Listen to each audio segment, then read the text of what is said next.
parece magnífico que se haya alzado la voz.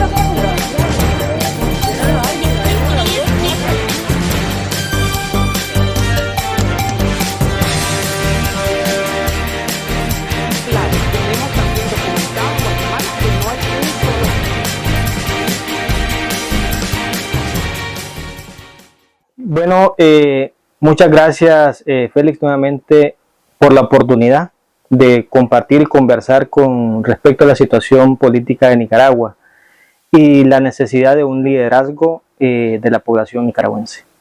Todo lo contrario, te agradezco que me tengas acá y que me des la oportunidad de poder compartir la visión y poder compartir sobre todo las acciones y la necesidad que hay de hacer un trabajo más en equipo, que al fin y al cabo es lo fundamental. Este no es un trabajo de una sola persona, no es el esfuerzo de un solo individuo, y tener a medios que nos permiten compartir con toda franqueza, sin tapujos, lo que estamos haciendo es una gran ayuda. Así es, y sin más preámbulo, al estilo de Sin Tapujos, la pregunta es, un hombre que recién, no hace pocos meses atrás, viviste la increpancia de las cárceles de Nicaragua por el régimen que te apresó, justamente únicamente para frenar tus aspiraciones a la presidencia, y eso quiere decir que te consideran un oponente fuerte, y ahora estás fuera, tus aspiraciones siguen viviendo.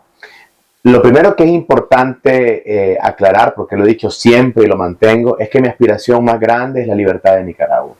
Mi aspiración más grande es que el país salga de una vez por todas de un ciclo de abuso donde hay personas de primera y de segunda clase, porque siempre hay un caudillo, un dictador a lo largo de la historia que da preferencias a uno, discrimina a otros, conseguir un trabajo simplemente por tener contactos con el partido de turno, o ser perseguido por tener ideas políticas distintas, ser encarcelado o asesinado, es algo que es inaceptable. En otras palabras, mi principal aspiración como alguien que como muchos nicaragüenses vivimos el exilio, en mi caso de niño, y luego repetí el exilio por culpa de la dictadura, en uno u otro momento histórico, es salir de esa dictadura. La candidatura presidencial fue una herramienta en ese momento para poder llevar ese plan político, ese trabajo en equipo a una plataforma de propuesta que era lo que había en noviembre del 2021. Respondo sin tapujos a tu pregunta. No tengo en este momento ninguna aspiración por una razón muy sencilla. No hay condiciones electorales y es impensable que se pueda o se quiera estructurar una propuesta electoral pronto. Sin embargo, yo creo que la mayor indicación de compromiso con la ciudadanía no es ser candidato y estar en los medios y hacer el trabajo cuando hay una elección de por medio, o cuando están las condiciones dadas, o cuando están los focos de la televisión y de la atención pública en nosotros. Es cuando las cosas están más difíciles. Por esa razón creo de que el rol de alguien que en algún momento expresó interés de liderar a Nicaragua con una visión distinta es estar en las buenas y en las malas, para el bien y para el mal. O sea, no es solamente cuando está la campaña, cuando está la candidatura. En este momento, mi compromiso es tratar de unir a los hombres y mujeres de buena voluntad en una visión, en un camino, en una hoja de ruta para desalojar a la dictadura. Cuando hablamos de desalojar a la dictadura, hablamos de unión. ¿Qué papel juega en este caso el mencionado Monteverde? Bueno, Monteverde, uno de varios procesos. Me parece a mí que una de las iniciativas más valiosas de Monteverde fue abrir un espacio de diálogo interno de la oposición, reconocer que hay fracturas, reconocer que hay divisiones y crear un espacio para que distintas personas a título individual, no representando a organizaciones, sino a título individual, se reunieran en este lugar conocido aquí en Costa Rica como Monteverde, y de ahí surgió el nombre. Pero Monteverde no es una nueva organización, no es una nueva plataforma, no es una coalición electoral, es un espacio de diálogo interno de la oposición que tiene como objetivo que estas personas que somos parte, yo me acabo de integrar recientemente, han habido 6 encuentros plenarios presenciales, yo apenas he participado en el 6º de estos 5, es coordinar acciones para que la unidad sea una unidad en la acción. Sin embargo, debo reconocer también, y creo que los colegas de Monteverde lo reconocen, que se tomó la decisión de que el proceso iniciara con mucho cuidado, con mucho sigilo, para proteger la seguridad de las personas que aún estaban en Nicaragua, y este sigilo, este silencio, dio, sin pretenderlo, la impresión de secretismo y se crearon un montón de especulaciones, de fantasmas, de cuestionamientos. Para tratar de atender a eso, se propuso una vocería colegiada. Yo soy uno de los 5 voceros que hemos salido para explicar el proceso.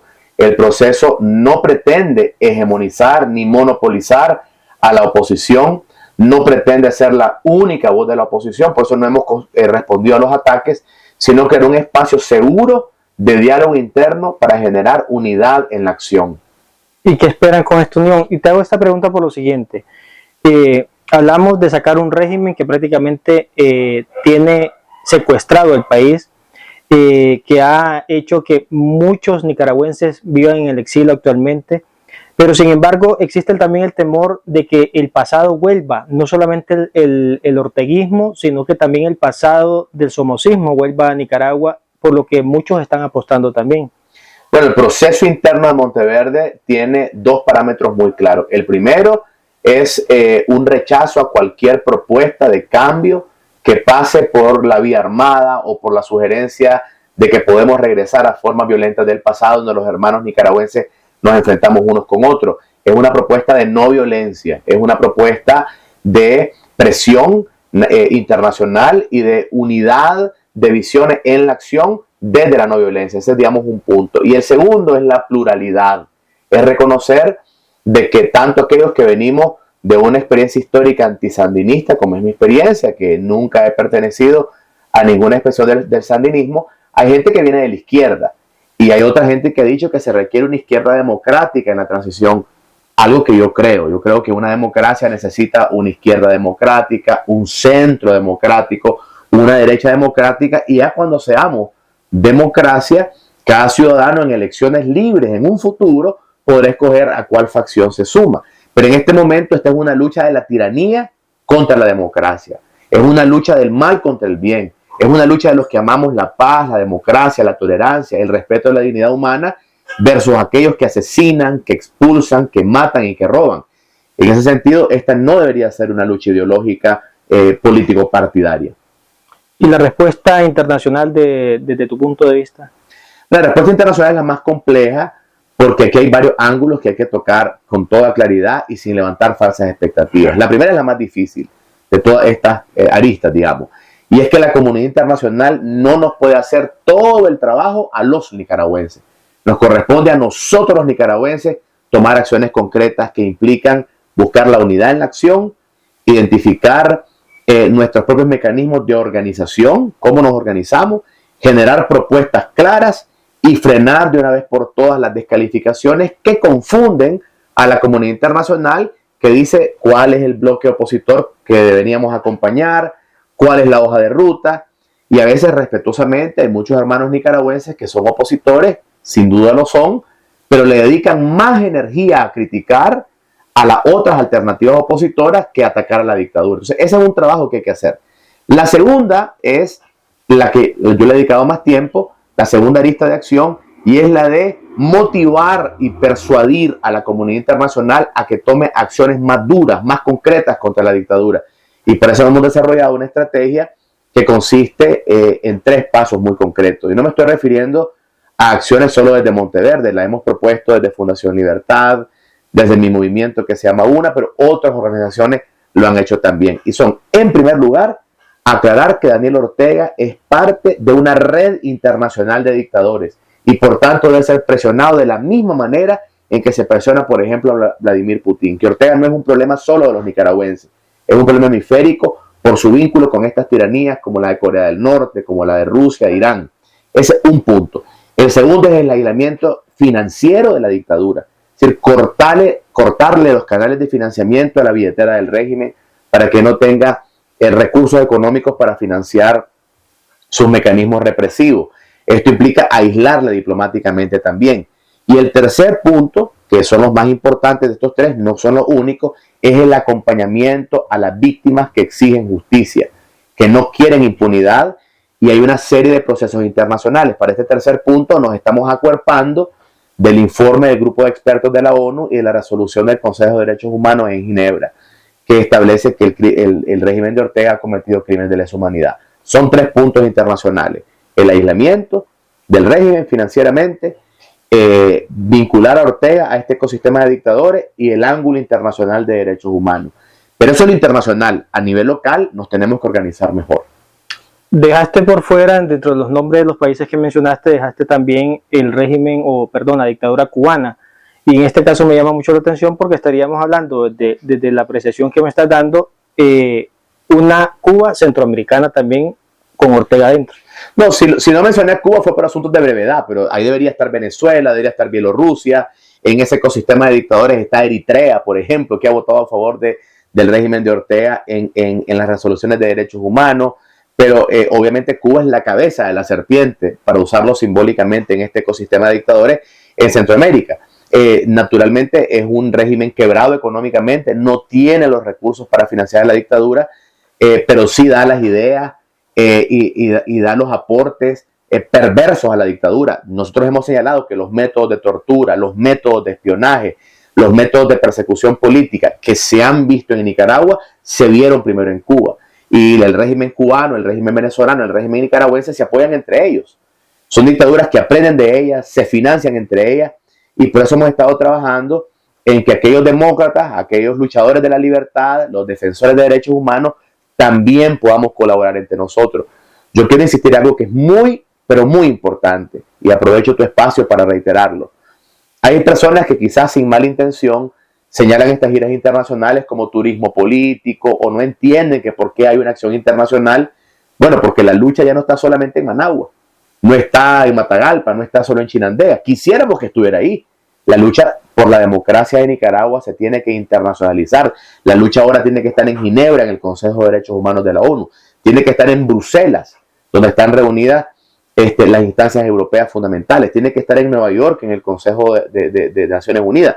Tiene que estar en Washington, tiene que estar en las capitales de América Latina para que Nicaragua ocupe una prioridad y nos ayuden a transformar Nicaragua en una democracia, que no es un trabajo que lo podemos hacer solo. La pregunta es, me hablas de viajes, de gestiones a nivel internacional, ¿esa es parte de lo que haces hoy aquí en Costa Rica?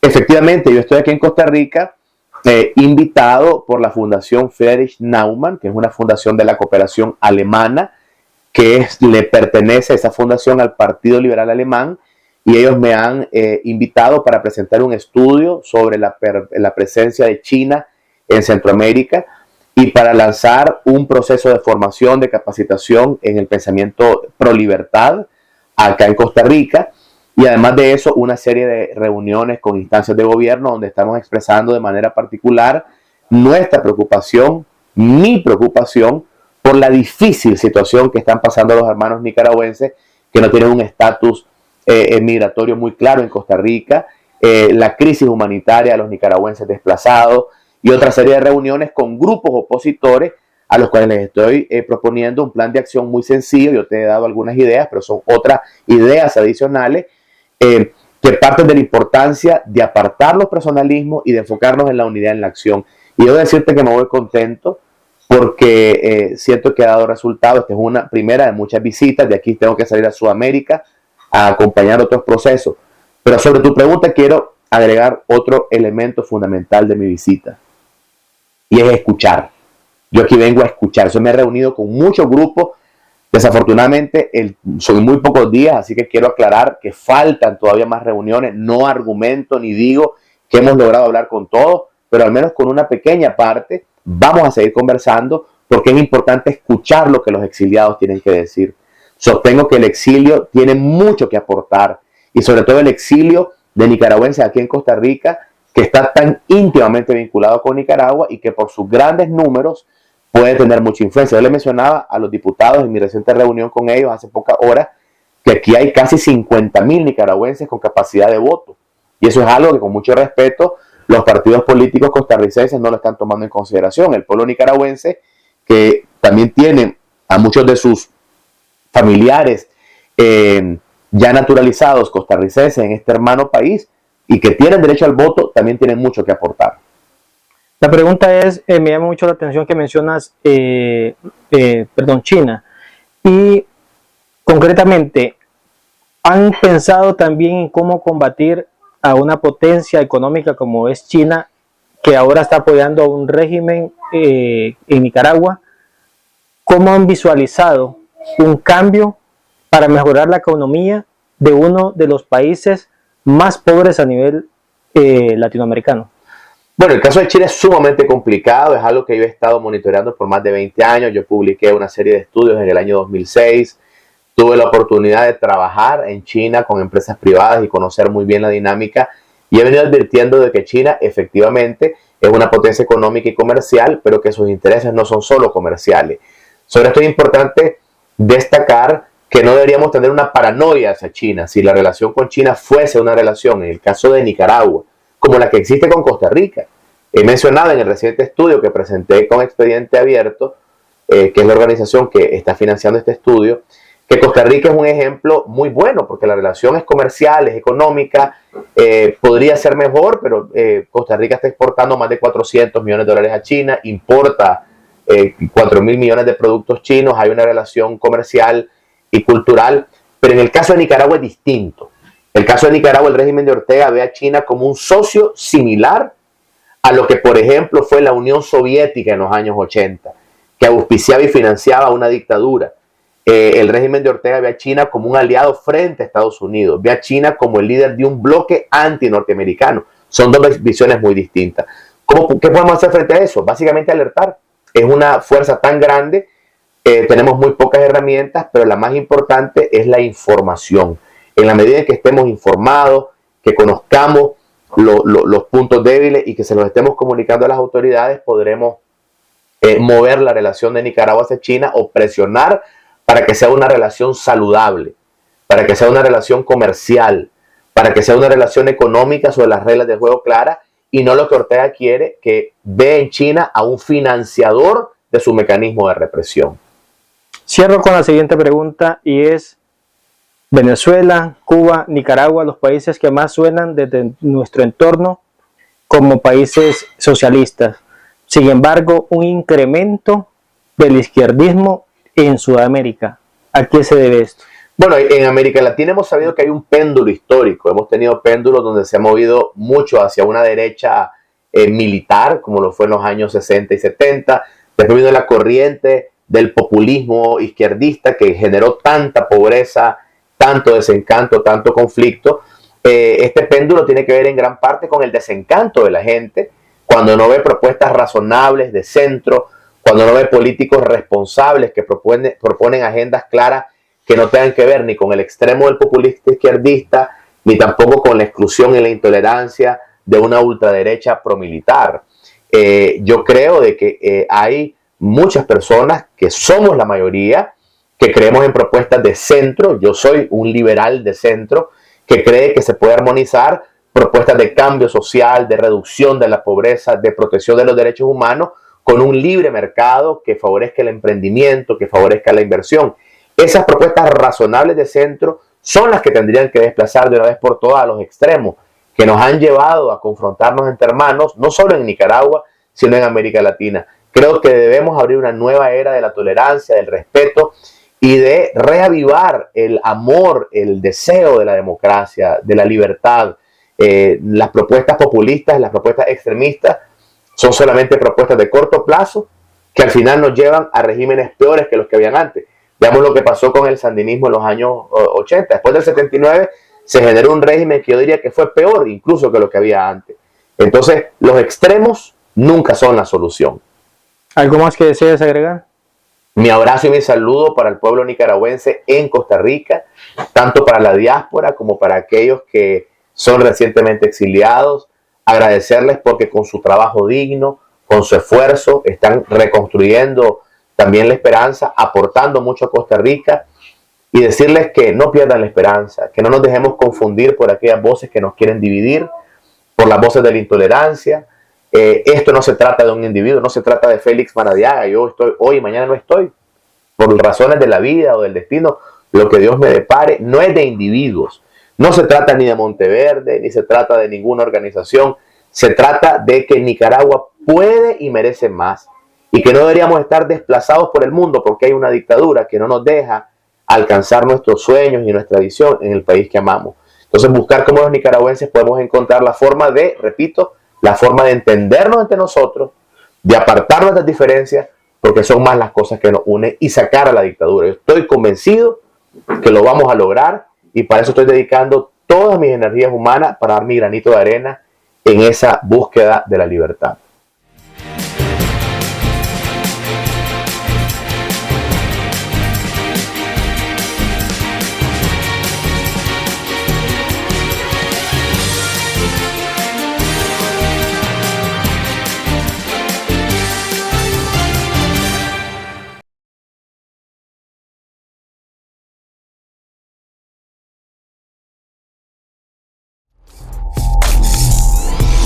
Si quieres vender online, somos una productora audiovisual con experiencia en diferentes áreas de la comunicación a tu servicio. Desarrollamos productos audiovisuales en diferentes formatos: videos corporativos, videoclips, cortometrajes, reportajes, eventos, publicidad,